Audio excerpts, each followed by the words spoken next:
How's going guys, welcome to the channel. In this video we are gonna see, what if Naruto got harem with Melina, Fia and Ranni. Part 1. Huge shout out to NeonZangetsu for this story. If you wants to see awesome fanfiction like this, don't forget to subscribe. Now let's get into the video. That is a big tree. Kurama's remark was certainly on point, Naruto mused, a mighty oak great and gilded like so much spun gold, it loomed large across the horizon, easily the biggest thing he'd ever laid eye on and had seen more than a few giant monstrosities in his day. Yes, right, big golden tree. Very nice, very impressive, very bright. That much had never been in question. The next bit. Not so. Blue eyes swept left. Blue eyes swept right. He didn't see a single soul in sight. What he did see were rolling green hills dotted with piecemeal ruins, a sprawling landscape as open as it was vast. This was in every way a foreign land to him, a place he'd never been before. Seeing was, as they say, believing, and he didn't believe for a single solitary second that he was anywhere near home. His pulse quickened in his veins as his thoughts began to race, the drums of a great hunt out for blood. Where? In the blue hell. Had they woken up this time? Why do we keep waking up in strange places like this? His breath hitched in his throat, heralding a surge of panic lest he hyperventilate. He bit down on it and stomped it into bloody oblivion. Stop. Don't panic. Arms. Check. He glanced over at his right limb, thankful to find it still in one piece. The bandages were still holding at least, even if the fingers were a little stiff. Legs. He glanced down and heaved a sigh. Alright. Not hurt or crippled in any way. Great. Which brought him back to the matter at hand. Here. Where? How? Did I eat some tainted ramen or something? Stop panicking. A low sigh pervaded the back of his mind. You're giving me a headache. Easy for him to say. Everything had been fine. His last memory was of his head hitting the pillow. He'd been safe and warm in his bed, sleeping off that mission. He barely even remembered the details. Something about a scroll and a ring or something. You mean the ring on your finger? Blue eyes snapped to his left hand. On his fourth finger. All the color drained out of his face. It was a simple thing, a little golden band writ with symbols runes. He didn't much understand. He tried to tug it free, only for it to cling tight to his finger, much to his chagrin, the damn thing actually seemed to constrict around his flesh, biting down painfully. What the hell? Why won't it come off? Congratulations. He could hear the smile in his partner's voice. Looks like you got hitched when you weren't looking. To who? He bleated back. Another tug, another failure. Oi. Guys. Raising his voice, he called out to the wilds. You got me, alright. You can come out now. Get this thing off me. Silence reigned supreme. This ain't funny. Damn. Look around. Kurama prodded him when he began to flounder. Maybe there's something we can use to get our bearings. There. In the distance. Movement. A giant knight clad in golden armor, astride an equally large horse. Who was it? A man? A woman? Distance and armor made it impossible to discern their identity. Huh. Something was better than nothing. For lack of any other option, he started down the hill towards them. No need to use the cloak here. The rider cantered back and forth almost lazily, utterly unaware of his presence. Still he came closer. Only a stone's throw away now. Hey. He shouted, waving a hand. Any chance you know where I arg? His words pitched into a yelp as the rider pivoted with frightful grace and brought a golden halberd crashing down. Into an equally golden palm. Blue eyes blazed red as the ground cratered underfoot. That, he hissed, wasn't very nice. Then he yanked. Plonk. Clenched knuckles barreled upright in a rousing uppercut, ripping the halberd from the golden knight's grasp and striking them dead on the chin in the same instant. Their mount reared. Rider met ground. Even as it began to rise, Naruto leaped onto its chest. A sandal-clad foot stomped down, eliciting a low groan from his would-be killer as it drove them back into the dirt. Wrestling their shield down, he shoved a kunai up under the warrior's chin, point tickling the pale expanse of an exposed throat. Let's just calm down and reset our tempers, eh? He hummed softly. I'm not your enemy. Don't make me use this. The knight went still beneath him. At length it made a tiny awkward noise. Now, I'm going to let you go. Promise not to attack me. Another faint sound, almost like a sigh. Alright. He stepped back, muscles tense, ready to flee. The man, was it man or not? Rose ponderously, sitting with legs folded beneath them. Their mount loosed an anxious whinny and pawed at the ground with a hoof, but made no move to attack. Seemed it had a brain after all, like its master. But girl. He reached a hand up, offering it to the warhorse. I'm not gonna hurt you. The low snort told him just what the steed thought of that. Still, it nosed his hand. Its emotions were easy enough to read, a simple lowering of his hands and loosening of his stance was all it took to calm the beast. Great. Now, he turned his attention back to the fallen knight. Can you point me toward the nearest village? Or better yet, tell me where the hell I am. I'd settle for that. The knight didn't speak. It only waved its hands, pantomiming something he didn't understand. Naruto blinked. Blinked again now, as the knight continued to perform. What in blaze was this, a puppet show or something? Couldn't make heads or tails of it. Can't you talk? He couldn't see the face behind that helm, but he could feel the disdain within their gaze. The knights shook their head. Slowly. Ouch. Naruto winced despite himself. My bad. You can only grunt, huh? HRRNGH. As he looked on, the knight made another gesture. Slowly. More deliberately now, it pointed toward the giant tree, then to him, now toward a castle in the distance. That, at least, he understood. Maybe he'd find someone actually capable of speech that way. Still. Don't you dare. We have enough on our plate. We don't need a tag along. Oh whim, he offered them a hand and helped them to their feet. Wanna be friends?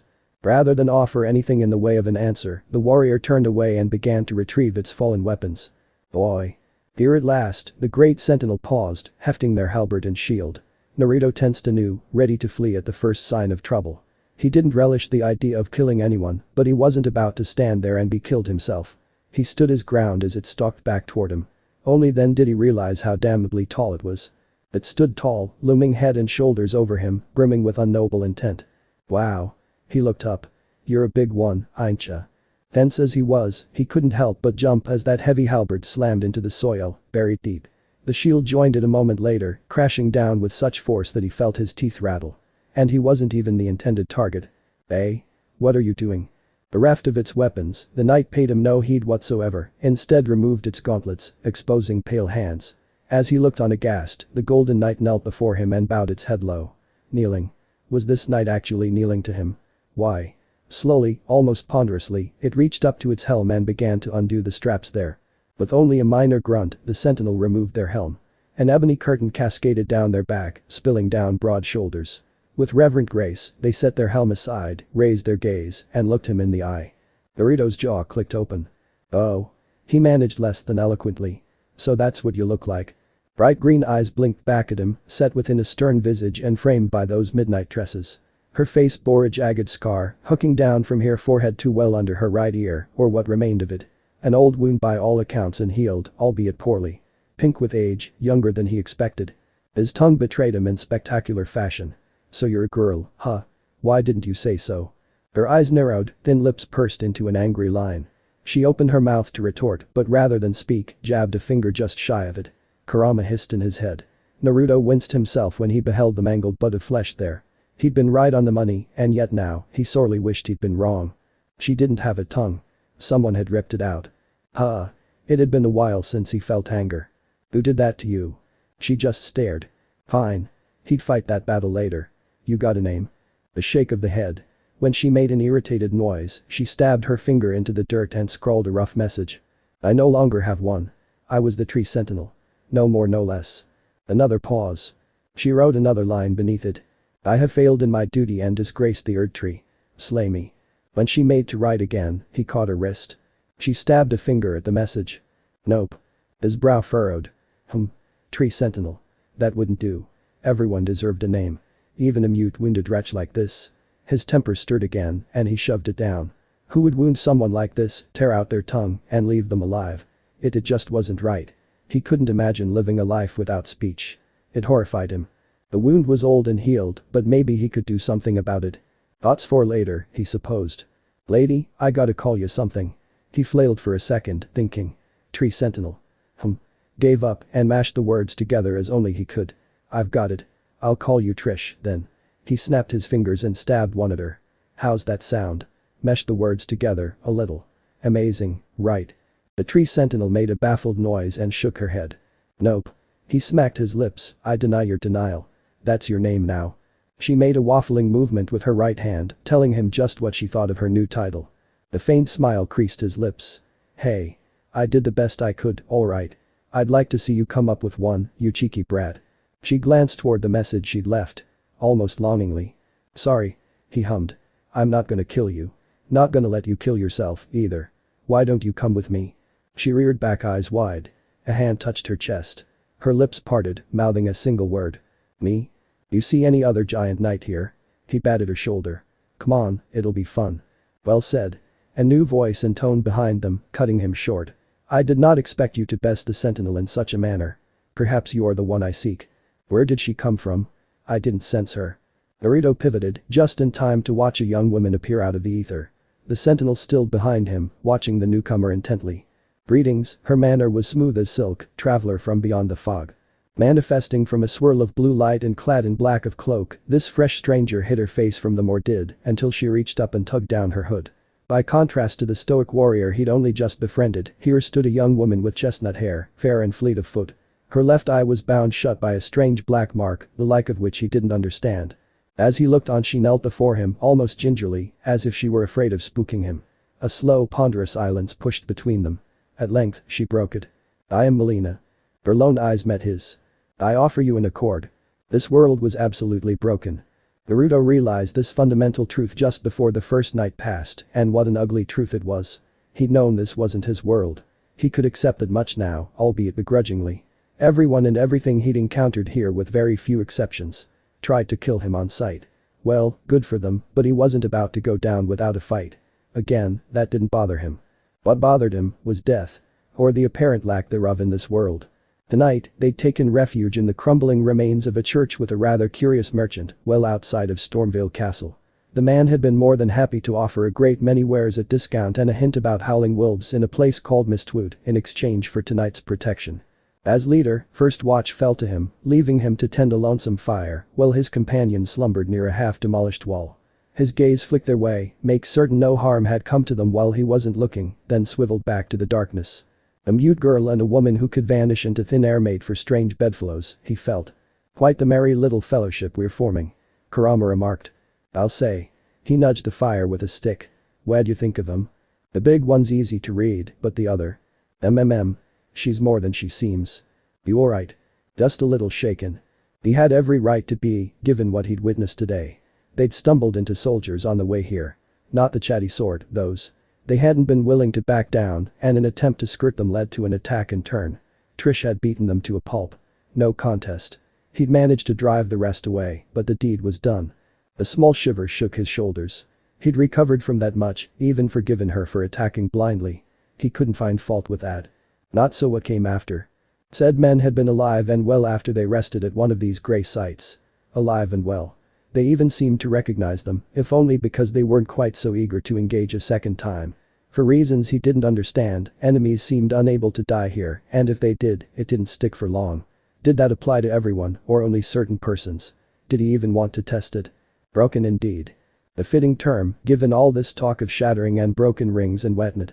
Melina had proven rather talkative in that manner. This realm, the lands between she called it, was in every way screwed. Which begged the question. How to fix it? Did he even want to? Should he? Did he have that right? Of course you do. You're not the sort to let folks suffer. Yeah, I know, but I don't even know where. His senses tingled, warning him. Might I have a word? He pivoted in place. A woman in white robes awaited him, perched upon a rocky outcrop.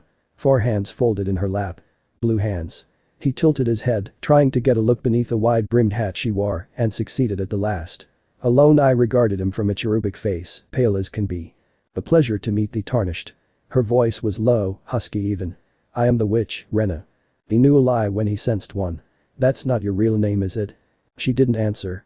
Aw, come on. He winced a little, sensing her anger. I wasn't trying to make you angry. You're cold, right? There's plenty of space here at the fire. She didn't budge. The blonde brow rose. Really? Her brow furrowed. I do not require warmth. Be that way, would she? Fine. Then he'd come to her. I've heard tell of a warrior hurtling about these lands, making all manner of madness. Her lone eye drilled into him as he picked himself up and wandered away. And upon looking into the matter, the talk, I surmise, is of thee. He'd crept up the back of his neck. He scratched at it. That'd be me, yeah. As I thought. A thin smile was his reward. Then I must ask, what do you hope to gain from all this? Nothing, really. He turned and stared back into the campfire, heat smoldering in his eyes. I like helping people. As she looked on, he threw a stick into it, sparking the dying embers to new heights. This place seems like it needs a lot of help. His spirit warmed to the words, even as he said them. So that's what I'm gonna do. He didn't really know where to start, but he'd be damned if he didn't try. Fool of a boy. Her lips pursed into a thin line.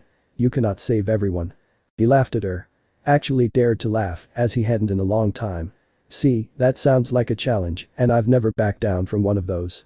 I ask again, Ranni pressed, what does thou hope to gain? Naruto smiled. He had his answer at last. Happiness. He'd spoken with the witch last night. Melina knew it was no business of hers. Indeed, anyone else would have been well asleep. She'd only noticed by chance, and in noticing, her anxiety raced to new heights. It galled her. She was no true maiden, not really, but she had her purpose. Just as Ranni likewise had hers. He need not consort with that one. And yet he had. They'd sat and talked for some time. Her tarnished was a curious sort it seemed. Such rankled, but she couldn't fault him for it. Perhaps he wasn't her tarnished at all, he didn't act like one in the least. He had no destination in mind, indeed, he wandered hither and yon without a care in the world. She'd already tried to nudge him in the direction of Stormvale Castle and the great rune within, but he seemed immune to her machinations. He'd laughed when she offered to turn his runes to strength, because you see, he didn't have any runes. Naruto had not slain a single soul. Not since he'd come to this land. Not a one. Even now she watched him lay out a soldier with a powerful punch to the head. He stooped to a knee, made certain the poor soul still lived, and kept walking. Baffling. Others parted for him, falling to fists and techniques she'd not seen the like of. None could touch him. None came close. And still, he remained in his base state. This man was a warrior, a fighter. He knew his way around the battlefield and fought with frightful speed. His techniques rent armor apart and his fist shattered weapons like so much kindling. Where he walked, enemies fell in trove. He could have torn his way through them in a tornado of blood, reaped their runes and left them to rot. Yet he didn't. Why? Why wouldn't he kill? He wasn't afraid to fight, but the injuries he inflicted were of a minor sort. Not so the tree sentinel, or Trish, as he called her. She'd seen her fight, that one was a whirlwind of woe to any who came near her or her mount. The wise fled at the sight of her, the foolhardy had their heads stove in by halberd and shield. But not her tarnished. She deferred to him wordlessly, as was her wont. He must be a soft sword. The realization alarmed her, and not in a good way. Her tarnished wanted to help others, to heal rather than hurt. Wait. Her tarnished. She'd only known him for a few days. When had she come think of him as such? Moreover, who did he think he was, sparing his foes? Well. That settled it, then. Her tarnished was bloody mad. Melina felt he must be insane, if only because it explained his recent spate of actions. He did not seek out Godric the Grafted as his kin had before him, no, nay, never. He seemed intent on ranging about the wilds in search of every nook and cranny. Every chest, every bit of material, anything he could get his hands on. When his tall companion balked at such, he simply pointed out that they'd need such things to survive. Melina felt he was just hoarding things. Would he be strong enough to face Godric in all his grisly glory? She could but hope, twisted though he may be, he was a demigod. He'd been the end of many a tarnished before. Boy, do you have to do that? Naruto turned suddenly, looking right at her, right through her hidden spectral form. If you're gonna travel with us, you could at least help shoulder some of our burdens. Carry some stuff, you know. Melina bridled. It was a bluff. He couldn't be aware of her presence, nay, surely not. None could find her, or harm her, in her spectral form. Ignore him. Maybe if she remained silent, perfectly still, he'd let her be. I may not be able to see you when you're like that, but I can sense you pretty easily. Naruto planted a fist on his hip, tone almost chiding toward her, as an elder brother might speak unto a younger sibling. Now come down here, stop hiding, and quit wasting everyone's time. Damn him. She appeared with a huff. You need not be rude about it. Ain't trying to be. He drawled. But if you wanna help us, you can at least do your part. Rather than relent, Melina steered the subject to safer waters. You would do well not to trust that witch. Nah, that dazzling smile flashed out again, stark as sunbeams. I think I'll be alright. She doesn't seem like the dangerous sort, you know. How very little he knew. That one was dangerous. She knew full well, after all. Her name is Ranni, I know. His head bobbed. She told me. Melina balked. How did you? Well, she introduced herself as Rena at first, his lips quirked in a small smile as they walked, but she told me after I badgered her a bit. Ran away soon after that, though. Ranni? Running away? How unlike her. No, that wasn't her concern. Not anymore. Melina grit her teeth until she felt her jaw ache. No, she couldn't break their pact. Alas, the deed was done, the deal made, their accord sealed in both word and bond. It could not be undone so easily. He didn't seem to care. Fine. If he didn't care, then she cared not what he thought, not a jot. Which is aside, I suggest you take heed in other matters. And if her words were a tad clipped, she pretended not to notice. Lest you run afoul and find yourself grafted by Godric. You've said that word before. Grafting. His gaze snapped to hers. Tell me more about this grafting thing. The cold certainty settled in Melina's gut. Surely he knew. He must. He couldn't be so ignorant. Do you truly not know? He squinted at her, rather reminding her of a fox. Know what? Perhaps it was remiss of her to manipulate him in such a manner. His expression said he knew full well what she was doing. But his love for life could be a boon here. If he knew the atrocities that thing committed every day, then he might yet hasten to stop him. Or die, a nasty little voice whispered in the back of her head. Nonsense. He wouldn't fall so easily. Surely. You truly are a stranger to these lands, aren't you? She tried to keep the scorn from her words, to no avail. He kills dozens of tarnished by the day and adds them to his host. His body. The silence that followed threatened to choke the very life from her lungs. Blue eyes glazed over, cold with anger. Does he, now? Melina let him go and vanished back into the ether. Not an hour later, they came upon the shack. Everyone's been grafted. 3 little words, yet they set Naruto's blood to boiling. Everyone who came with me. The hooded woman at his feet continued to babble, heedless of his mounting rage. They crossed the sea for me. They fought for me. She hugged herself, as though afraid her limbs would come flying off at any moment, only to have their arms taken and their legs and their heads. She swallowed once, shivering a little. All of it taken and stuck to the spider. He hadn't thought to find anyone here, let alone a tale of woe like this. Spider. He croaked out, remembering Melina's warning. Didn't you know? She looked up at him, eyes damp. If you're stuck to the spider, you become a chrysalid. Quite the lark, when you think about it. A weak laugh tumbled out of her. You're headed to Stormvale Castle, aren't you? Hope you weren't enticed by that fellow with a strange mask. His brow furrowed. He hadn't met a man in a mask. You've come to be one with the spider, I presume? He could feel the front she was putting up, even through her fear. That makes us 2 peas in a pod. But I don't have your courage. It's scary, you know. Her voice warbled a little now, tiny pitiful thing that she was. Having your arms cut off, or your legs or your head. She lowered her head in shame. I want to be like everyone else, but I'm just too scared. I'm nothing but a craven, you see. He knelt before her and didn't budge. If it's not too much trouble, could you pass on a message for me if you see the little chrysalids up in the castle? Earnest eyes turned up to meet his once more. Tell them, I love them. And that despite my craven heart, I'm sure I'll be joining them soon enough. I'm finally getting the hang of this pain thing, you know. Harem absolutely hissed in his head. Naruto felt a strange sensation bloom in his chest. It felt hot. Hate. Was this hate? How long had it been since he experienced it? Not since pain, not this raw primal level of anger. That settled it. He'd be having a word with this Godric fellow. Several words. Loud words, involving fists, and quite possibly a Rasengan or 3. I suggest a Rasen Shuriken. Can you perhaps take this little one along with you? She offered him a box of ashes, tugging him back to reality. The poor thing deserves someone braver than me, I think. There it was again, that shy tremulous smile, as if she half expected him to break her in half. And the spirits look rather fondly upon you. It'll be glad of your company, I think, the little one. Naruto made up his mind. His hands flew out and seized hers. So you can use summoning jutsu, then? That's amazing. So you can use summoning jutsu, then? That's amazing. Of all the words Roderica had hoped to hear, these were not that. Jutsu? What on earth was a jutsu? And his hands were so very terribly warm. Her eyes flitted down to her fingers, clasped between his palms. Treacherous fingers betrayed her and squeezed a little tighter. You really think so? The words babbled out of her in a rush. Then came her shame. I'm afraid you're mistaken, sir. I'm not amazing, no, not at all. None of that. His cry slew her doubts before they could take root. It's tough at first, starting out as a summoner. Believe me, I know. His head bobbed before she could muster the nerve to speak. But you mustn't give up. Those strong arms thrashed hers up and down as he shook her hands. It gets easier after a while. Trust me. She jolted beneath the force of his words. Who was he? He had stumbled upon her by purest chance, and now he seemed hellbent on lifting her spirits. Spirits. A poor joke. Even so, the man before her burned so bright in her sixth sense, a sun in all its gleaming glory.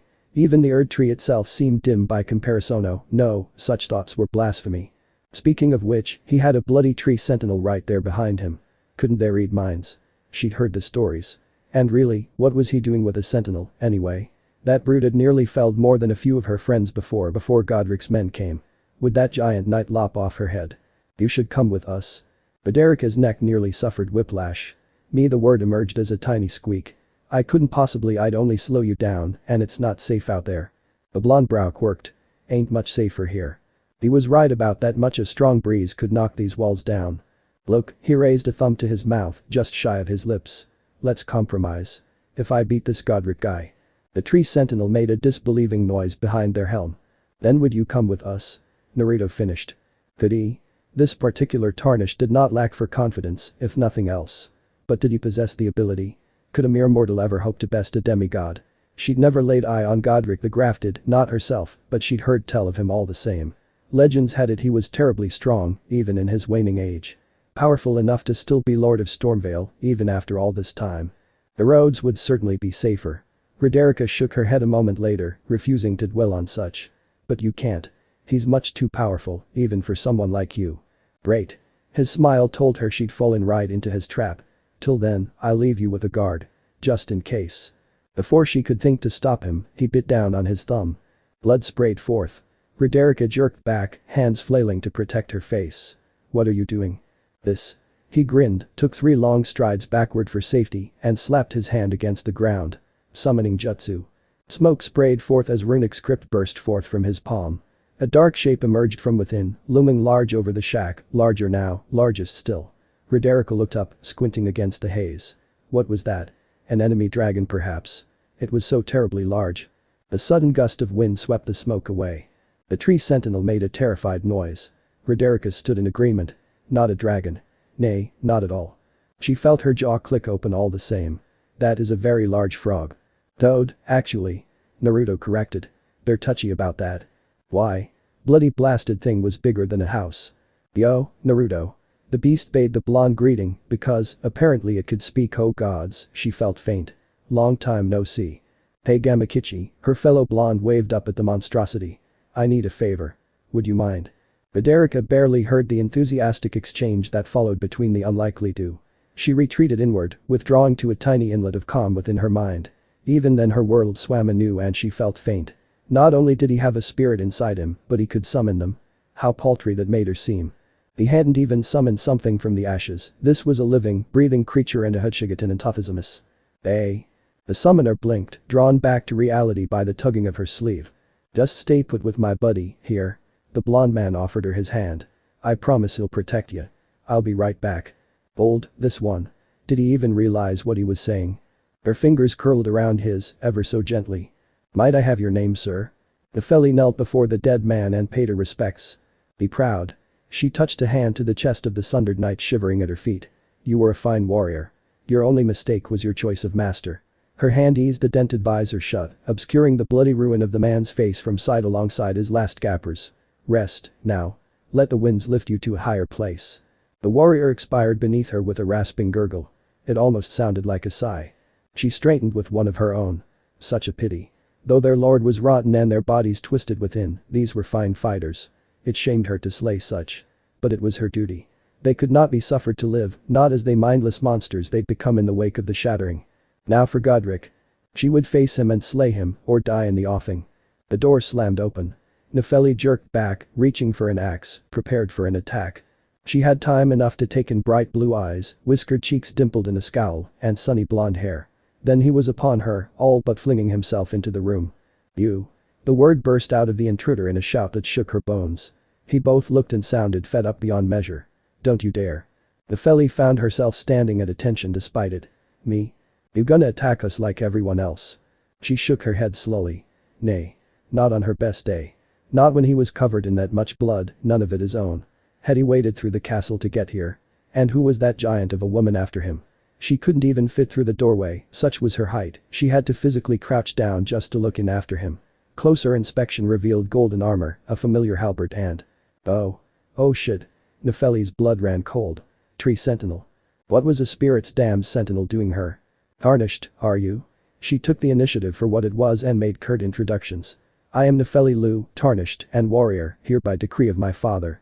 She cast a glance to the knight at her feet. How utterly repellent this is. This grafting of Godric's ill befits a lord. He's tainted the very winds. He was just staring at her. Did he even hear what she was saying? If you intend to challenge Godric, I ask that you call upon me to fight by your side. She could only assume he was, with a look like that about him. The winds run cold with his deeds. And so did she at the thought of facing him alone.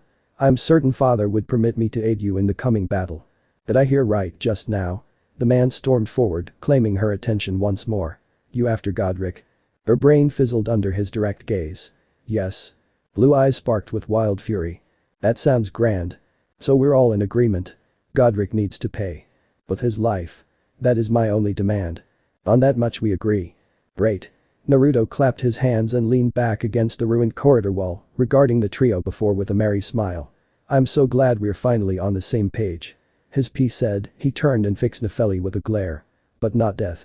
Ah. Wait a sec. A hand came up when she scowled and made to speak. Lem finish. When I say no death, I meant not yet. The barbarian warrior opened her mouth. Closed it. Considered. Are you going to torture him? No, nay, and never. Not this style. Nope. He shook his head, denying her. Death is quick. Final. A release, even. His fingers snapped, cutting her short. Just like that. Your life snuffed out and you're gone. I've seen death. You kill Gorbeep and he'll be away, off to the afterlife or whatever passes for that in this world. No justice for all those he's wronged. Is that what you want? Her piercing gaze met his and Naruto lifted his chin to meet it. Adorable. If she meant to intimidate him, she had a long way to go. Cute. We've grappled with a goddess already. She'll need a bit more divinity to make us cower. You intend to take his great rune, then? Something dawned in her eyes. To leave him powerless. Meh. He waffled a hand before her. I intend to ask him what the hell he's doing and then kick his sorry hide if I don't like the answer, but sure, that works. No idea what a rune is, though. At length, she backed down. As you say, warrior. Warrior? Not shinobi. Nor a tarnished. Either. Heat flared in his face. He wasn't sure why. Stop calling me that.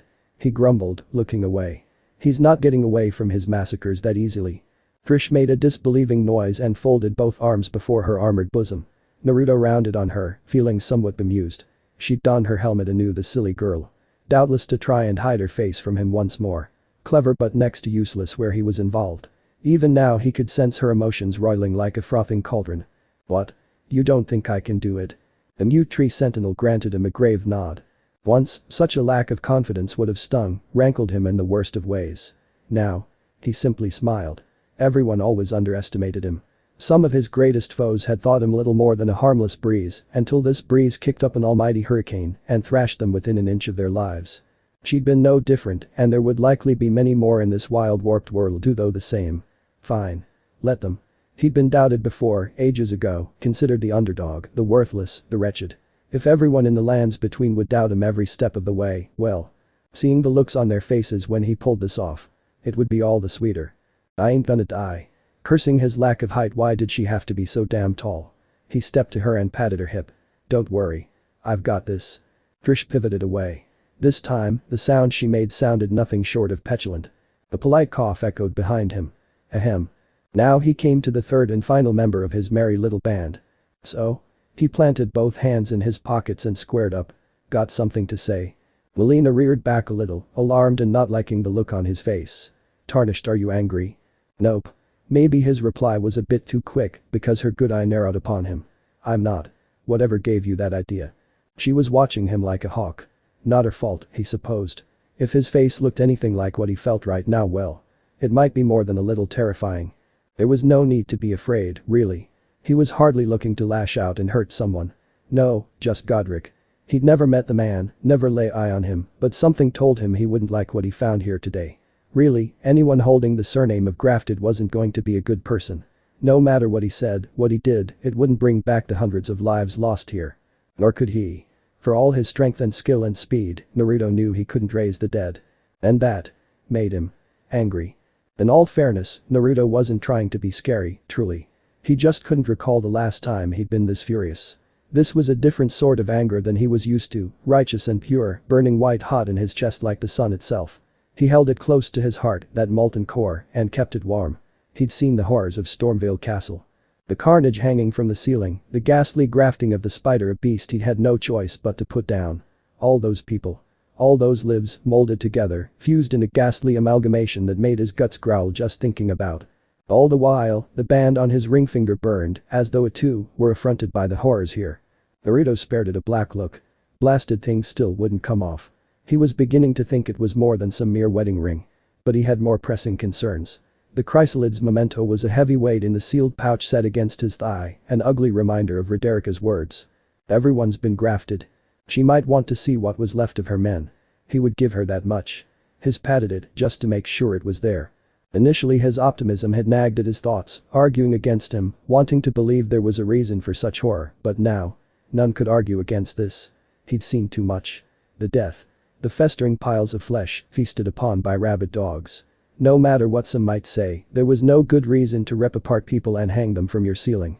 Those he hadn't beaten down or driven off had been slain by Trish and Nefeli. Like that creepy Castellan. They might come back to life in time, made wiser for the experience. They might not. In truth, he no longer cared for this place. He just wanted to fix it and put the horror of Stormvale behind him.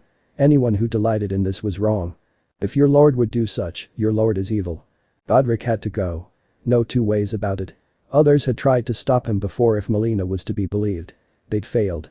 Still a little voice in him argued against what he was about to do. Everyone deserved a chance. No. Not this time. That was the anger talking. But he knew he couldn't just let him be. Not even Madara would have sunk this low, but Kagaya had. This reminded him eerily of her deeds with the White Zetsu, only a far more horrific scale.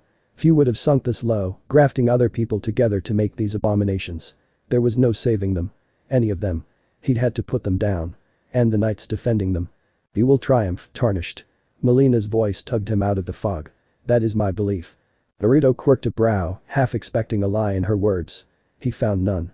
Ha. A crooked smile touched his lips. You actually do. She stood a little bit taller, not preening before his gaze, yet proud nevertheless.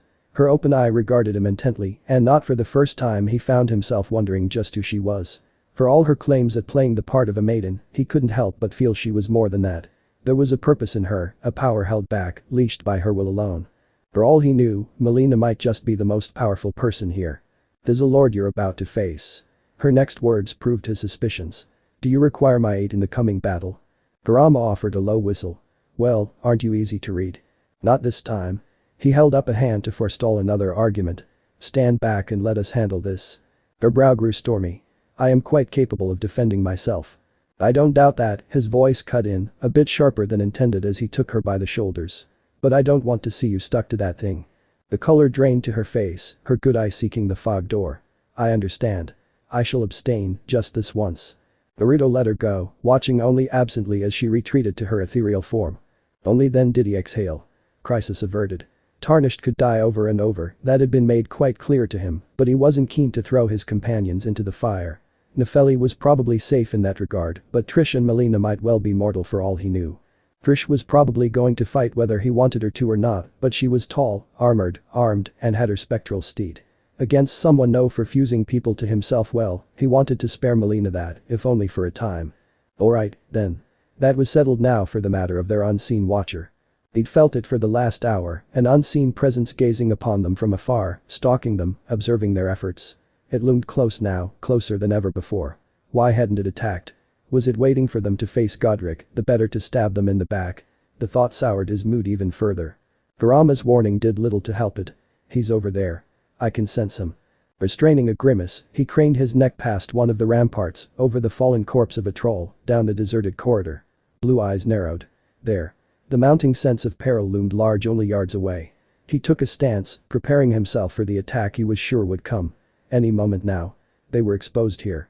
A proper ambush would do lasting damage. It never came. Instead he saw a glimpse. A faint shimmer of dying golden light shuffling around the corner in the opposite direction. As if something or someone were disappearing, returning from whence they came. A trick of the light perhaps. An overactive imagination. Unbidden, he found himself stepping forward, out of the corridor and into the night. Hey. He raised his voice. Stop stalking us and attack already. Nay. A low, throaty voice called out, an omen incarnate. I am not so craven as to strike when your back is turned. The air quivered before his words. For a moment, just a sliver of a second, he beheld someone else fading into the ether. Someone large indeed, larger than Trish, even. A horned head turned to regard him now, exposing weathered gray skin, a looming body bound in a ruined cloak. And yet for all that, he moved with deceptive grace. Leaning upon a worn gnarled staff, they pivoted, facing him fully. Come. The invader beckoned. I would speak with you. Bugger. Nefeli swore under her breath. Is that who I think it is? Naruto heard Trish absolutely hiss behind him. She tried to drag him back toward the door. Naruto didn't budge. He stood his ground in turn, refusing to move. His senses took the horned man in an instant, struggling to untangle the complicated knot of emotions that bound up his being. Duty. Resolve. Resignation.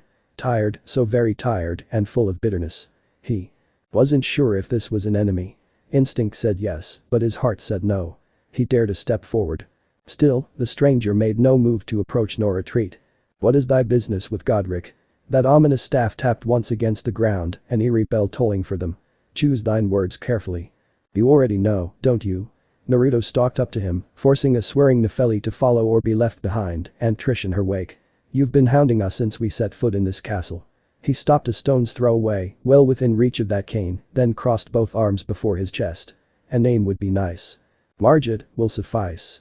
The man loomed large over him now, casting him in his shadow. Another tap of the staff. I need not yours, tarnished. He gave it anyway. Naruto. Ain't much, I know. Trish whined and dragged at Naruto's arm again.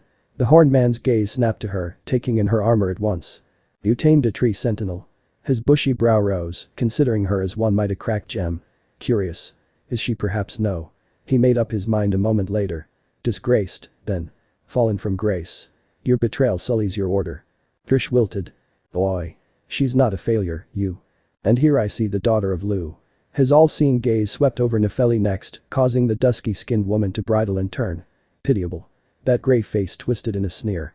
A motley band, if ever I have seen one. His gaze swept over Melina's spectral form, lingered there to let her know he saw her, then moved on. Your answer, tarnished. I would hear it said from your own mouth. Do you not seek his great rune? Anger sparked.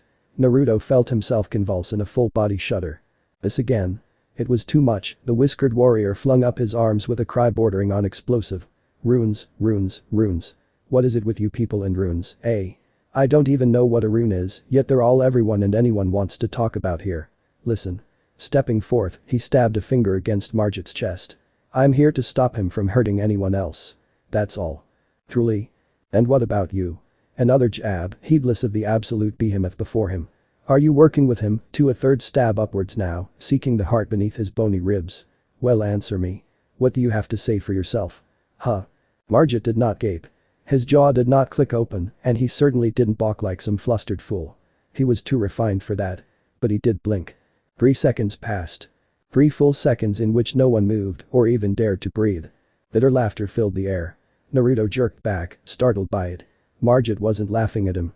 It sounded like he was laughing at himself. Not even a full-blown cackle, merely more than a chortle, those broad shoulders nevertheless shivered with caustic mirth.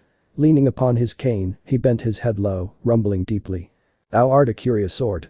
One hand shifted behind his back. More's the pity, I suppose.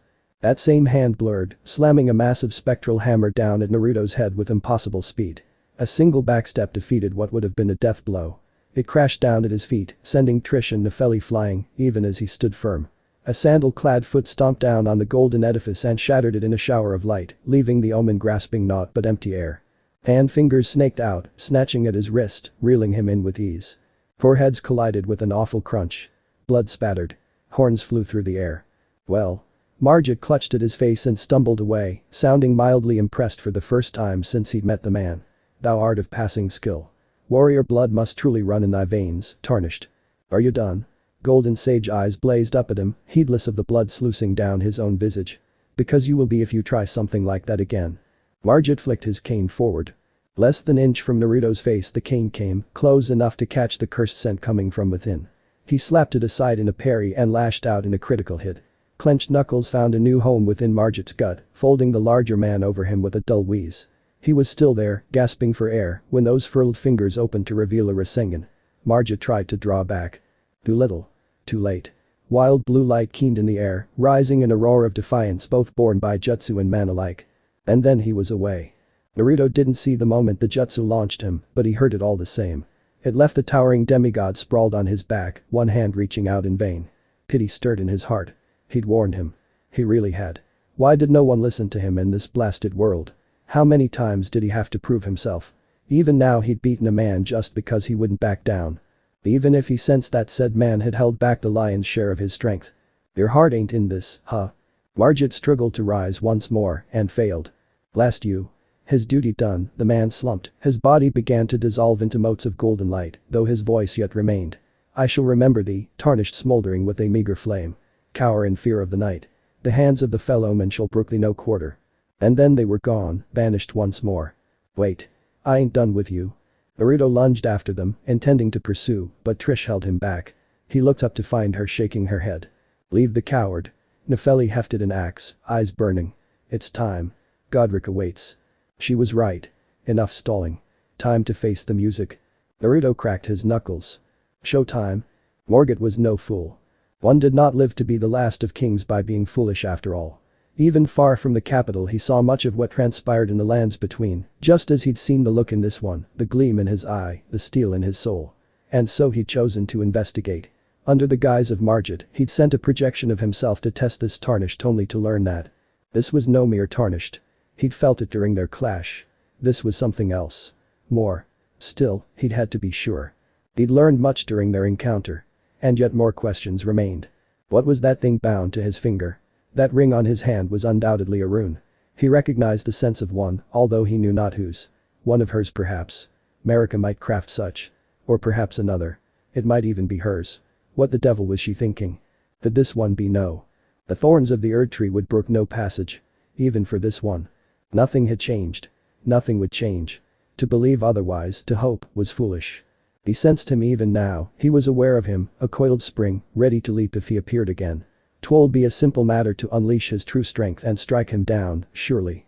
But why should he exert himself overmuch now? For that fop.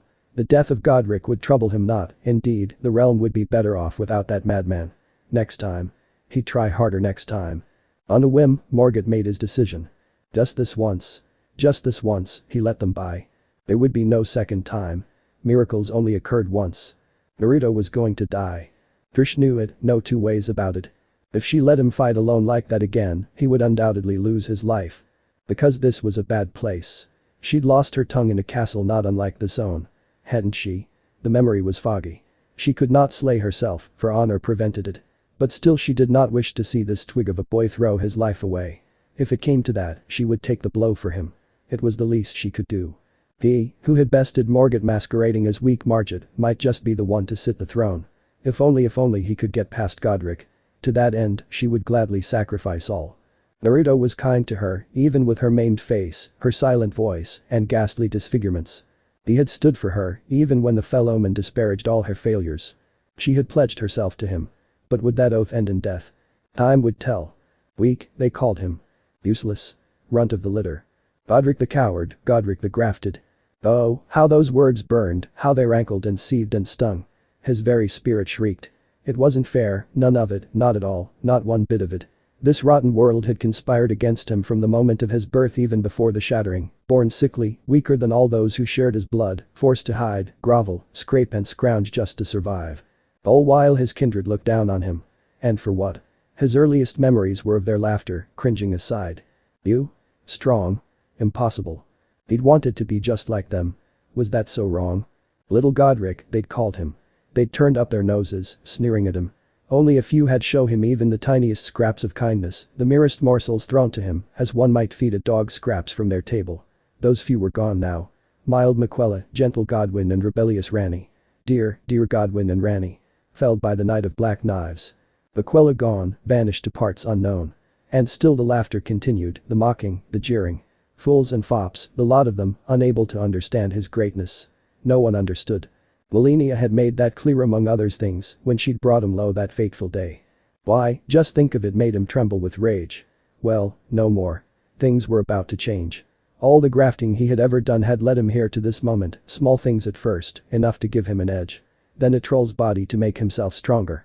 More arms, more weapons. More strength. Now, here at last, he had it. This would be his magnum opus. Soon they would see. They would all see.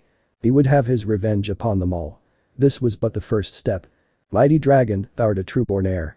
Humming to himself, he reached out and touched a six-fingered hand to the manged beast before him, 6 fingers tracing its mangled snout. He could only imagine what manner of power lay beneath. Lend me thy strength, O kindred. He crooned, stroking its mantle. Deliver me unto greater heights. But this, he would have power yet greater than before. First one dragon, yes, then more. More. Once he was secure in his power he would seek out his kin and even graft their to himself. Melina he would save that rotten bitch for last. He was the lord of all that was golden. And one day, he would return to the capital, cast down that fool Morgott and take his rightful place as Elden Lord. He just needed more time. More strength. The fog door stirred behind him.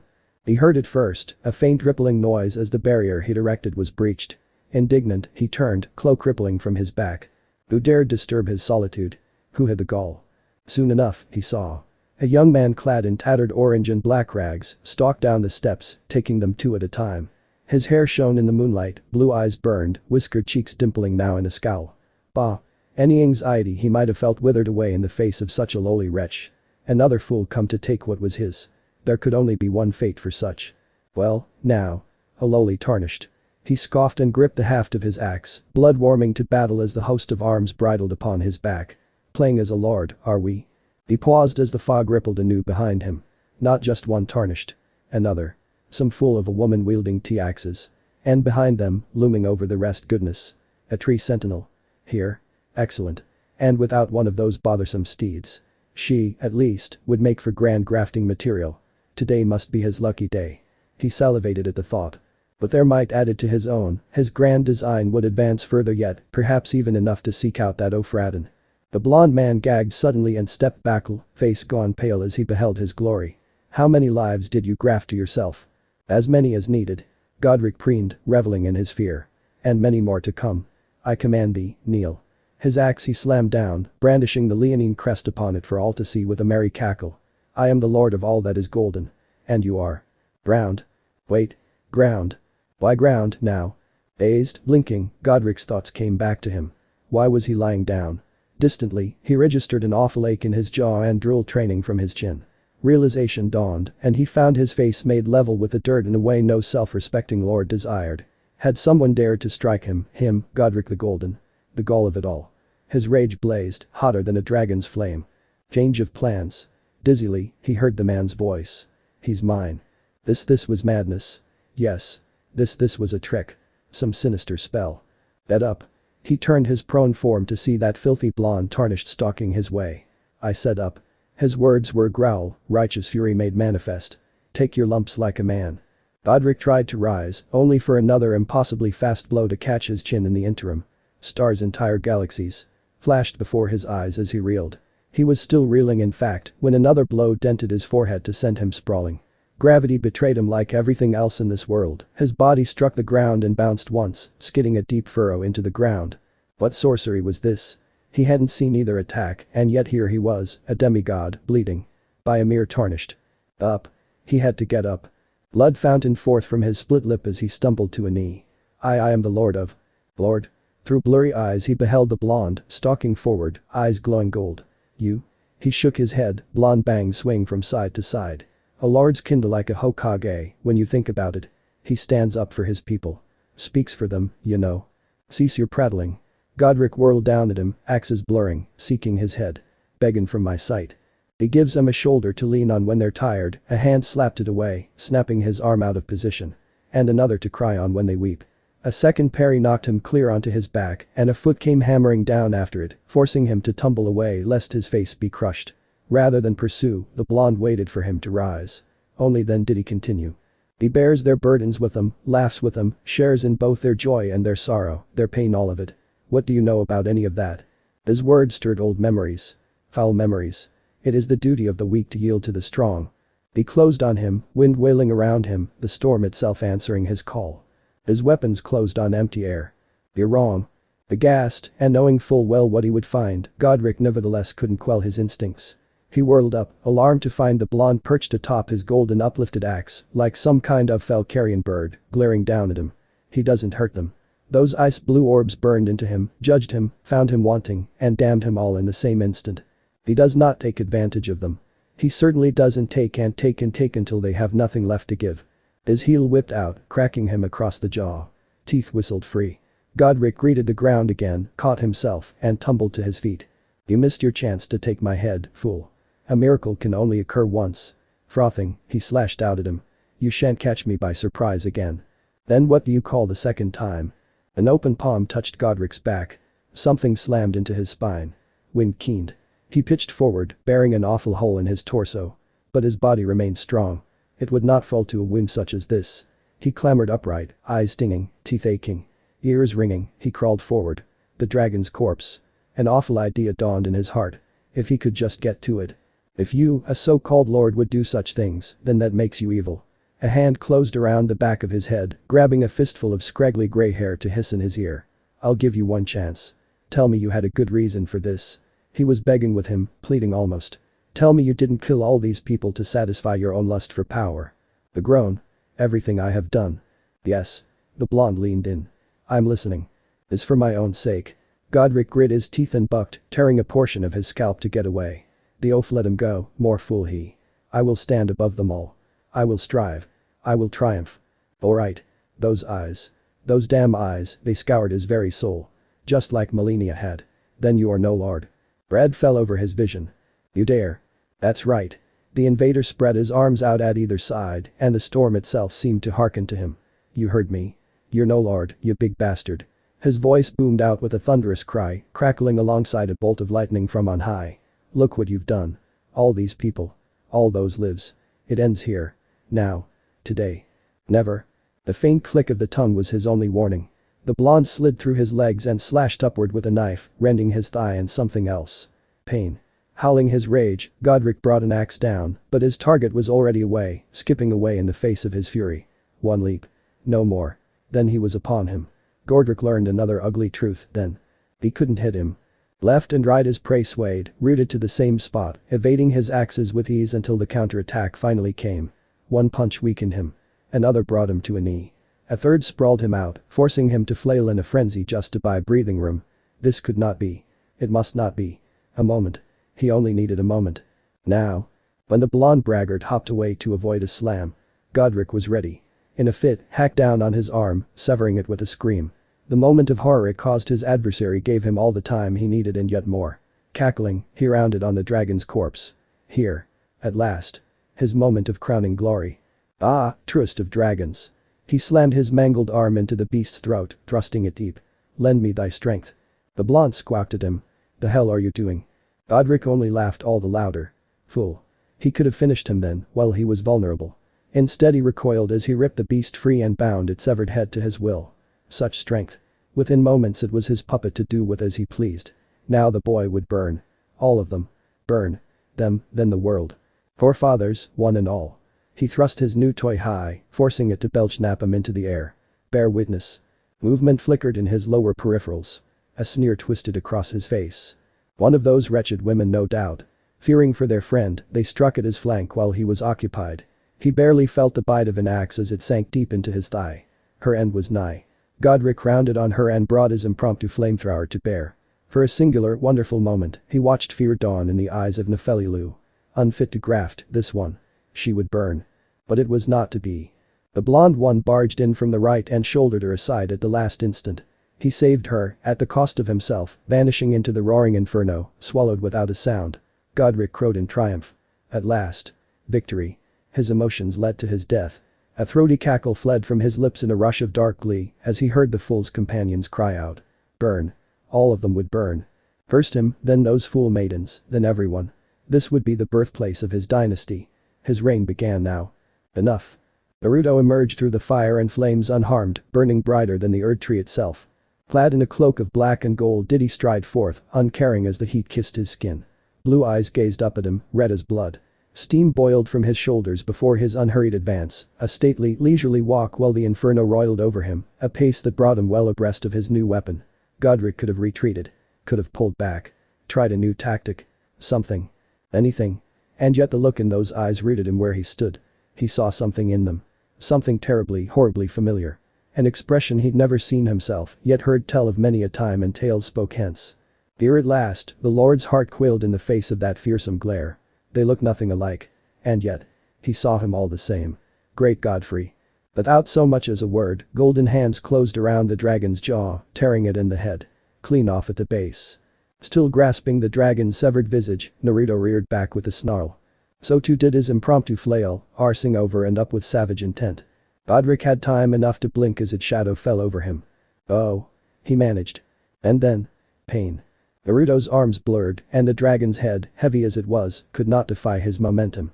It crashed down, slamming him into the floor. Dazed, Godric couldn't even think to rise. By the time he did, another slam hit, stunning him. Bones cracked. Followed by a fourth. The strength bled from his body. A fifth now. Miraculously, his mind kept track of them all, even as he was beaten to a pulp. 6. Now he could feel himself slipping, and still, the beating continued as his mind slipped further and further away. All the while, his foe howled at him. This. Is not. Wham. Acceptable. Druck. The ninth blow did Godric in, his world spiraled down into darkness. So this was a great rune. Naruto turned it end over end in his hands, regarding the ethereal construct with no small amount of confusion. Smaller than expected perhaps, but rather light all things considered. He supposed that made sense, after all, it was made of light. Blasted thing had come flying out Godric's chest after that last blow, practically landing right in his hands. All this chaos, all this death, over something so tiny. Had everyone really gone mad for these simple shards? He wasn't sure whether he wanted to laugh or cry. Godric's mangled corpse lay sprawled at his feet, body crumbling into dust. Or was it runes? He wasn't sure. How he should feel about this, any of it. He'd beaten the man to death in a fit of pique. He shouldn't have, he knew that. But he'd gone after Nepheli. There hadn't been any time for anything other than a lethal response. More than that, he was so very tired of everything trying to kill him and his. Was it so wrong to fight back for once in his life? To have been felled by a lowly tarnished a low rasp at his feet sparked his temper anew. Such shame I cannot bear. Blue eyes snapped down. You're still alive. You must be joking. How durable is this bastard? Not very and not for long, judging by the way his body was falling apart. These were Godric's last gasps. Ranni Rikard rat in a hand with too many fingers grasped at Naruto's ankle, drawing a shudder from the blonde. Wild eyes glowered up at him through him, gazing past to something he couldn't see. Melania. Miquella. Godwin. Those ugly bloodshot orbs fixed upon him, and yet for all that, they still didn't see him. Greatest Godfrey. I only wanted to stand among your kin. To be like them. To be strong. Was that so wrong? Here at last, pity hit the whiskered warrior's heart. He blinked, finding himself somewhat taken aback. Who in blazes was Godfrey, and why did this lunatic think he was him? Was he truly that far gone? Still, it wasn't in him to disrespect the dying nor the dead. On a whim, he knelt down. A tan hand touched the demigod's dented forehead. Godric's crown had long since fallen to the wayside in their battle, leaving a tangled mat of hair behind. Now that looked at him, he realized just how old the so-called Lord of Stormvale truly was. Frail, even. With his grafts crumbling, he was already a shell of his former self, soon he wouldn't even be that. It would be wise to kill him now. Safe, even. But he'd never been one for wisdom. Maybe not, he drawled, still the way you went about it was wrong. Plunking down beside him, he heaved a sigh. If you wanted others to respect you, you should have worked with them. Proved yourself to them. Not by sewing pieces of other people to yourself. His gaze swept past him, to the buckling stormy sky above. If you crush everyone who disagrees with you, if you steal the lives of others rather than build your own, it's a sad, lonely little world you'll live in. I knew a guy like that once. Didn't end well for him. Glassy eyes met his, already dimming over, still not truly seeing him in his final moments. Such wisdom even in the face of a fallen foe, thou truly art great Godfrey. I'm really not. Tutting softly, he closed his eyes. A hand rose behind his back. May you find peace in the next life, whatever it may be. Firm fingers gripped a kunai, just in case. He wouldn't be caught unawares by a sneak attack. Not again. Be reborn as a better person. I hope you have a proper family in your next life. One who doesn't mock you, hurt you, or torment you. The grafted made a pitiful noise. He never thought to hear the like from someone like him. Thou art too kind. A low rasp cut into his words. Far, far too kind. This world doesn't deserve someone like thee. In the end there was no need to finish Godric off, for he accepted his death willingly. His crumbling sagged with a rasp of a gasp, eyes rolling in his head as he slumped into the dirt. I am the lord of all that is golden, he croaked out his final words as the clouds parted, fingers reaching for a single ray of sunlight in the sky. And one day, we'll return together, all of us, to our home, bathed in rays of gold. He expired with a low rattle and dissolved, leaving a bevy of runes behind. They hit Naruto and he staggered, falling to a knee, but only for a moment. Sense reasserted itself as he stumbled upright, eyes stinging. Every cell in his body bristled with power, strength added to his own. It was alarming. Intoxicating. Terrifying. So these are the runes everyone's been on about. Not bad. Think I can see the appeal. Not now, Kurama. Silence swept over the ruined courtyard. Here and now, a small, shuddering sigh escaped Naruto at the last. He knelt and hung his head. He'd done the right thing, hadn't he? Willfully taking a life made his heart feel heavy, even if it was necessary. Godric had undoubtedly been evil, but he'd not always been this way. Something must have happened to him to make him the twisted wreck of a man he'd fought. Yet he couldn't stop to mourn. Had to keep moving. The faintest gleam of burnished metal caught his eye.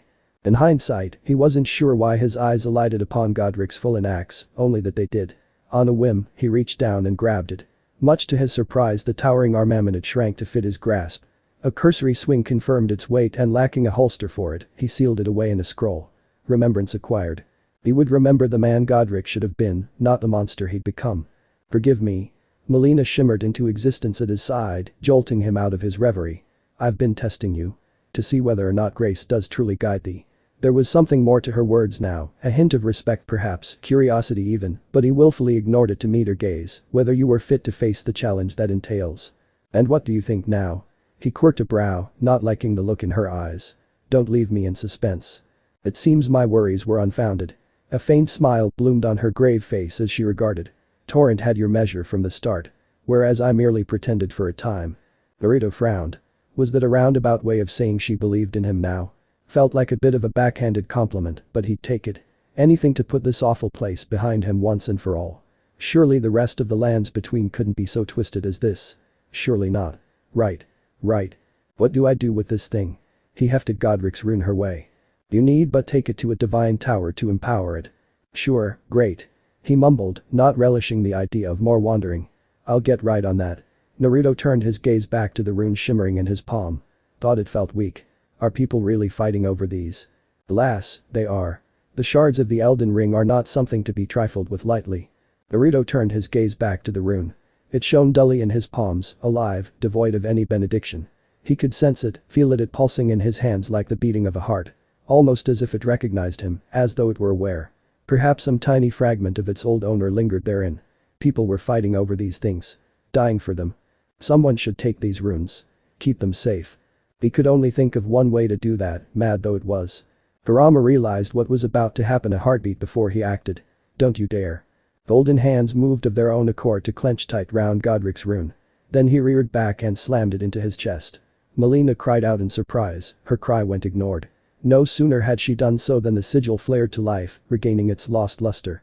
His body bent double again, but with it came strength. Pain flared in his palms and he pushed through, refusing to lose his grip. As he grit his teeth, the great rune carved itself into him, shimmering just above his flesh. Bright and vibrant it burned, brimming with the life it had lacked a moment ago. That's not possible. Through ringing ears, he distantly became aware of Melina's hoarse whisper. You didn't even take it to the tower. And Naruto turned to find everyone balking at him. He blinked. What? Why are you looking at me like that? What was he? Try though she might, Nepheli didn't know what to make of this boy, no, this man before her. At first she'd taken him for a tarnished like her, though him to be little more than a warrior, but she'd never seen one of her kind perform half the feat she'd witnessed here today. Let alone that ghastly stunt just now. Her second assumption had been to label him as a mage, but no, their kind were decidedly squishy. They couldn't kick a demigod around as he had. She had thought they would fight Godric together. Honor demanded. And yet she'd broken that code. Rushed in. And such shame she felt. As she looked on, the tree sentinel woman barged forward and picked the blonde up, hoisting him into the air as one might a child. Hey. He failed his legs in the air, to no avail. Wha'd you think you're doing, put me down? That tickles. Trish most certainly did not, instead she gave him a once-over, craning her neck this way, and that to get a better look at him. Realization dawned. She was searching for injuries. Nepheli couldn't much blame her, they'd all seen him walk through the fire, and though it was easy to ignore Pain in the head of battle, who knew what manner of wounds might lay beneath those singed clothes. I'm fine. Naruto kicked out, wriggling loose to land lightly upon the floor. He didn't touch me. It was too much. Yes, he did. Incredulity burst forth from Nepheli in a stricken shout. He set you ablaze. How are you not a lump of charcoal? That got a baffled blink from the blonde braggart. I heal awful fast. She grabbed him by the collar. Not an excuse. Are you one of them, then? A demigod in disguise. Me no. I'm not. His face darkened. Oh, for the love of I'm fine. I'll prove it. As she looked on aghast, Naruto broke her grip with ease, reached down to his chest, and seized a fistful of singed fabric there. Realization dawned like a coming storm, but it was too late. Surely he wouldn't, of course he would. With a triumphant cry, the blonde tore it off, followed by the mesh wire shirt beneath. Revealed was lean muscle beneath, not a hint of flame or scorched flesh to be seen. Well. A distant part of her mused. Rather fit, this one. See, he bared his teeth at her in a smile fit for Horlu himself, Mfine. And so are you. So don't. Worry. About it. The felly opened her mouth to refute him. No, you don't. Azure eyes narrowed, rooting her where she stood. If the next words out of your mouth aren't I and understand I'm going to spank you. The felly's face went white. He would too, she knew. He was that done with Stormvale. The horrors of this place had clearly disturbed him more than he let on, and he was clearly keen to be done with the castle and move on to greener pastures. As was she. Godric might be gone, but the winds were still tainted with his deeds here. Still, to threaten to spank her. She'd not been threatened with such before. I shall return to my father and tell him of your success. She managed a stiff bow, not trusting herself to be anything less than perfectly polite in this moment. She was furious with him. Absolutely seething really, but to display that here would be a sign of weakness, and she was not weak. I wish you good fortune in the wars to come. Come on. It's fine. He tried to wave her down. Nobody got hurt. Not it isn't. She stalked back the way she'd come, eyes stinging with her shame. I must report to my father. May we meet again on the battlefield. Such a strange girl. The felly Lou. That one would bear watching. Still, with the wild warrior gone, Melina felt her path was clear. There is but one other thing I can do to offer you guidance. The maiden piped up to claim her tarnished attention, then paused, weighing her words. I can take you to the round table hold. Gathering place of tarnished champions, guided by grace. No. Her world shuddered to a halt. No. He had to go to the round table. He must, if things were to progress. An audience with the two fingers was needed to grant him direction, if not one with the all-knowing. Not yet. Her champion patted his pocket and the prize therein. I've got a promise to keep. Ah. The girl. An odd sour taste welled up in her mouth. Yet more distractions. Would it never end? You wish to be Elden Lord, do you not? When he didn't answer she pulled on, grasping his sleeve. Leave these distractions behind. She could well be dead by now. You cannot hope to save everyone. Her gaze strayed to where Godric lay, the real Godric, his mutilated corpse divested of all his once mighty grafts. Some are too far gone to save. It's almost funny, you know, the whiskered warrior growled at her. Someone told me the same thing. I'll tell her what I told you. His head butted against hers, giving her a glimpse of the resolve gleaming in those bright blue eyes. That sounds like a challenge. His P said, he made for the exit. The tree sentinel Trish. Followed him, ever his silent shadow. Come on, let's go see if that merchant came fashion me a holster for this axe. Melina bridled. Full of a tarnished. She'd known his kind before. Bright and hopeful, optimistic. The lands between sometimes received such visitors from beyond the fog, those unwilling to harden their hearts for the fire ahead, determined to save everyone they came across. This world would swallow him whole, just as it had them. But until such a day came, she had a duty to fulfill no matter the cost. Their paths aligned for the time being. Nothing more. Nothing less. In the end, she followed him, just as before. He returns triumphant. In truth, Roderica thought he wouldn't. Fear had festered in her heart like scarlet rot, tainting her every hope, her every dream, dashing any and all belief that he would return unharmed. Godric was a lord, after all, a demigod, no matter how deluded his blood he might be. Surely a small party such as theirs wouldn't triumph against such a creature. Still, the blonde's familiar had lived up to its promise, the once desolate yard outside the Shackle Noe, spattered with the remains of those who would have done her harm. Monsters and wolves, soldiers of Godric alike, none had survived the trampling delivered upon them by the toad. Her ward had held throughout, but against so many hands, it would have surely shattered. And now there he was, that was undoubtedly her tarnished coming up the road. Wait, her? No, no, no. She mustn't think such things. Surely he had no need of one as weak as she. One look was all it took to recognize him. And yet for all that, he was different. There, jutting between his shoulders that was new. He'd not had an axe before. His chest shone faintly with a rune she did not recognize, a low light shining through the cloth vest he wore. And wait, was that a dragon's corpse on his companion's steed? It was. Lesser than its greater cousins perhaps, but a dragon was still very much a dragon. Did he intend to fashion a bit of armor out of it? There was nothing quite so sturdy as dragon hide. The tree sentinel granted her a grave nod and she flinched in the face of that stern helm. Hey Gamakichi. His voice drew her back to reality with a jolt. Sorry to keep you waiting. Everything. Killed a few idiots. The giant amphibian rumbled in return. You thought about reverse summoning. Might be able to get you home. Roderica felt her heart hitch. He was going to leave. After all this. Nah. Much to her relief, Naruto waved him off. Don't think it'll work. You can try later, but I've got work to do here. Mind giving him a message for me? The toad rumbled in affirmative. Tell him well, he looked away, scratching his cheek. Tell them I'm fine. I've got a world to fix. I'll try to come back if I can. But I can't right now, you know. Ma and Pa will be angry. Not much I can do about that. The blonde shrugged. I can't leave this place alone. Both master and familiar shared a long, lingering look. Eventually, the latter nodded. The subsequent plume of smoke burst forth, heralding his departure. Roderica squinted into it, to no avail. All that remained was a faint indent in the ground. She didn't have time to ponder it for long, because now the baffling blonde was making right for her. The tan hand stabbed forth, fishing into his pocket for something. Here. He knelt and pressed it into her hands before she could so much as think to blink. I found this. What's this? A keepsake. Her fingers curled around it furtively, realized what it was and clenched down, almost afraid he'd take it away. From my men. Oh, goodness me, I can't. Sorrow welled up in her, threatening to drown her all over again. These were the last remnants of her men, her friends, all she had left of her homeland reduced to this. It was too much. Her breath failed her. Her eyes began to sting. A faint warbling noise fled from her lips as the misery welled up again. They all believed in me. She doubled over, swallowing a sob. They all thought I'd make something of myself. Me. Who can't do anything. And where did that belief get them?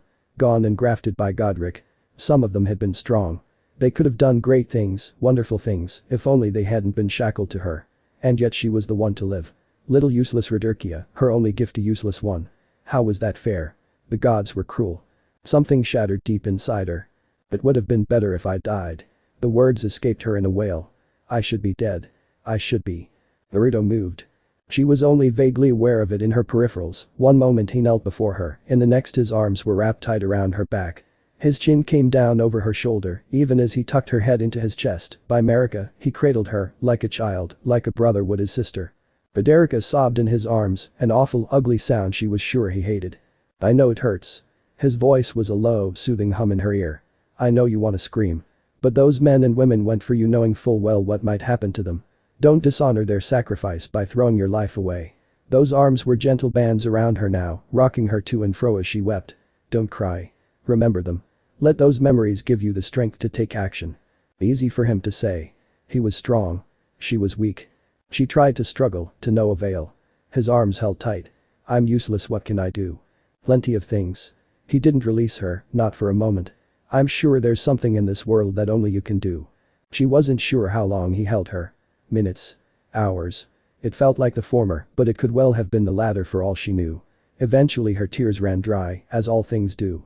Once they did, he nudged her faintly. Right. Mustn't despair. It wouldn't be fair to them. Or herself. The tiny, tremulous resolve hardened in her heart. Then I think I'll head to the round table hold. Perhaps I'll find my purpose there. Great. He leaned back, holding her by the shoulders, smiling bright as ever. That's where I'm headed next. We can go together. Roderica sniffled a little. He truly was too kind. Much, much too kind to someone as frail as she. The woman materialized beside him, looking most put out. Roderica squeaked, only to find herself summarily ignored as the one-eyed maiden rounded upon Naruto. Are you ready now? Her champion nodded, but once. Very well. Let my hand rest upon you, for but a moment. There was much of note in the round table. Too much, one might say. An endless series of quests to be taken, and requests needed fulfilled, to say nothing of its more eccentric guests. In truth, Naruto wasn't keen on any of it, from that wizened old crone to those giant two fingers, for which she served as a mouthpiece. He cared even less for the other denizens, a blind man of faith who wouldn't stop talking about the Erd Tree, a foppish knight who puffed himself up at the sight of him, and this all-knowing fellow who refused to even meet with him. Busy, he said. No time for upstarts, he'd said. To hell with that one. If he wanted to talk, he could come back begging. In the end, only 3 individuals truly stood out. The first was, of course, Roderica. She settled in nicely. Then came the strange case of a man named Hugh and a woman known only as Fia. Hugh looked up as a shadow fell over his forge. You're a new face. He squinted at the newcomer with bleary eyes, this sorry sort clad in singed rags, with nothing but a headband to his name. No matter, it's all the same to me. Lay out your arms. Hefting his hammer and ignoring the spasm of pain it brought him, he set to himself to his dauntless task once more. Let's get smithing. But the blonde tarnished offered him no weapons, nor ashes of war. Nay, his eyes traveled elsewhere. Didn't take much to guess what. Even a half-mad smith like him could tell. I see you've noticed the chains. His hammer fell anew, producing a hollow clank as it struck the sword set upon the anvil. They're nothing special. I'm a prisoner, and these are my chains. The newcomer might have made a face at that, but he wasn't looking at him, so focused was he upon his task. I'm trapped by the hold, undying, smithing for you fools. That's all there is to it. Did you choose this?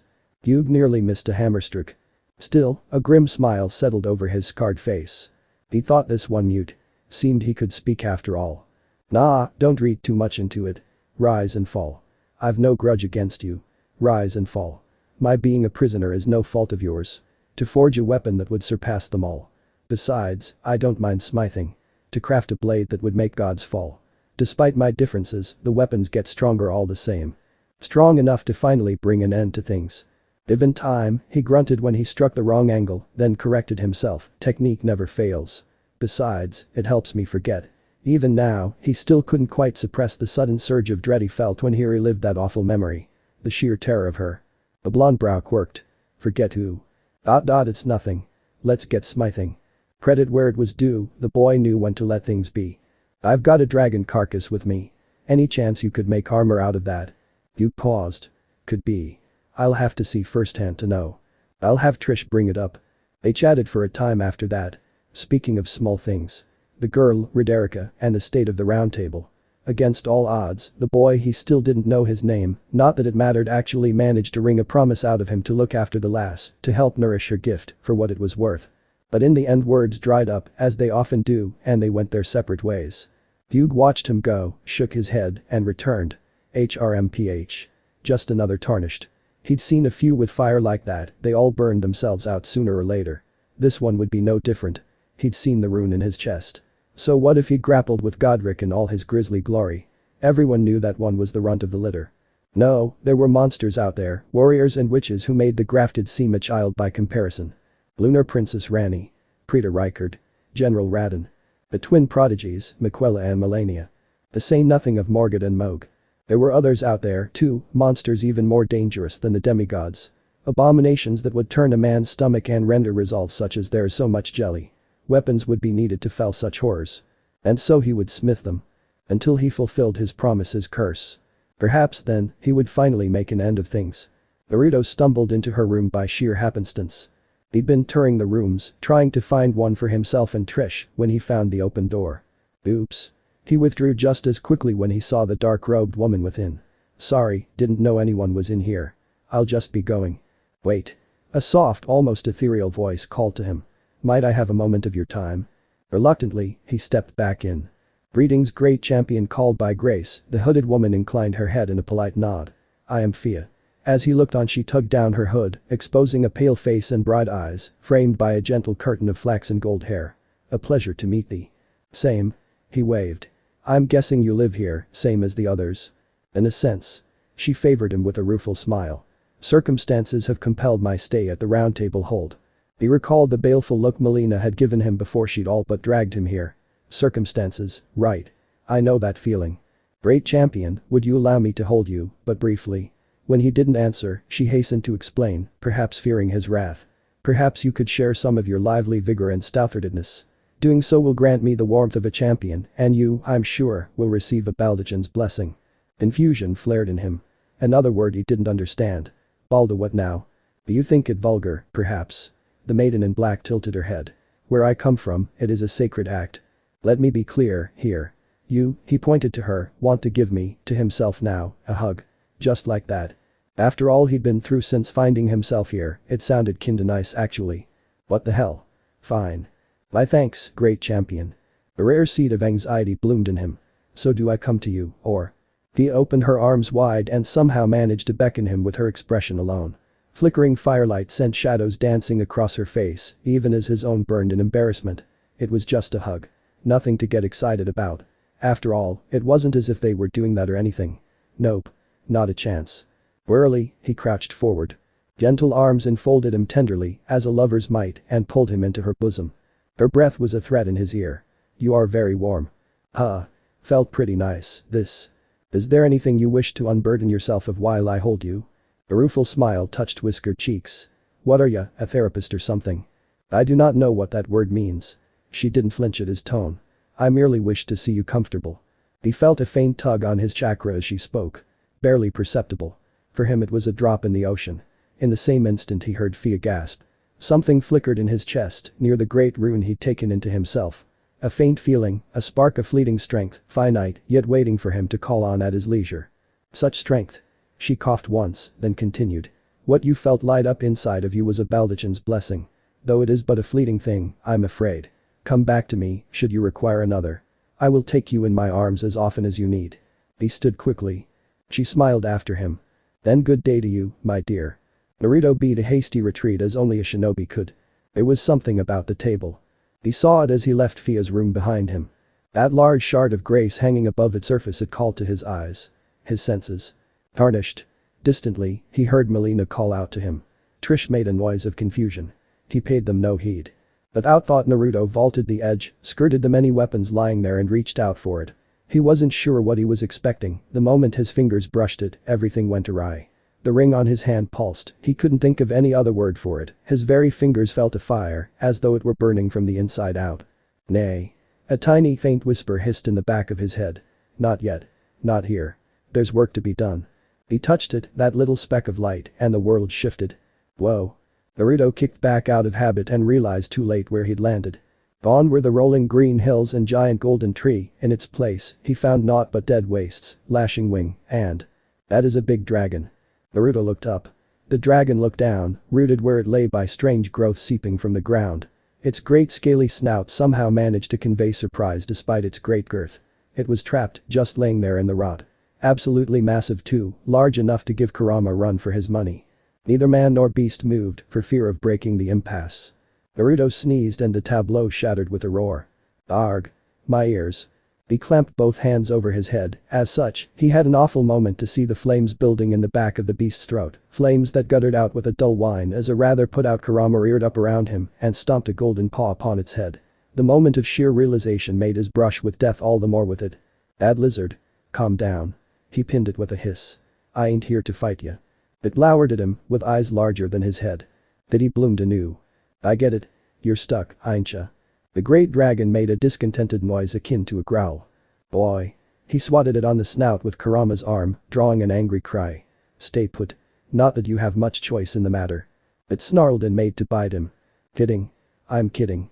Sheesh, no one has a sense of humor here." Withdrawing the cloak, he moved to regard one of the core-like growth near the beast's claws and considered it. Whatever this foul gunk was, it had well and truly entrapped the dragon, then calcified over his beleaguered body. Poor beast probably got caught while it was sleeping, didn't look like it had moved in an age. How weak it must be. Still, that was no excuse to leave it here, trapped. It might even appreciate its freedom. Were those smaller dragons in the distance? Lumbering his way, drawn by the dragon's scream. Best deal with this quickly then. Clenched knuckles swung down and bounced off. His fist stung, leaving him to recoil with a hiss. He swung down again. On the second strike, it cracked if only just. The third shattered it completely, leaving his hand screaming. Right, screw this. Using the clones. With a plume of smoke his one-man army set to their task with a will. Fist swung. Jutsu flashed out. From there it was the work of several minutes to extricate the trapped worm. Even then he and his clones were forced to crawl all over its scales and chisel through some less than pleasant places to free it fully, much to the beast's manifest displeasure. "Dada." He stepped back, arms spread wide. "You're free." The beast glared at him. Struggled to rise. Faltered. "Oh. You haven't moved for a while, have ya? Guess you're pretty weak." It shimmered into fog and light. Light that shrunk down, assuming a smaller form. Compact. Humanoid. Wait, what? Human what now? As the light dimmed, he found himself gazing upon a woman. Couldn't be anything less. Stark silver eyes shone out of a scarred face framed by a curtain of gray hair gone nearly white, through which two horns jutted. Yet for all that, this new form of hers appeared to be rather young, barely 30 at a stretch.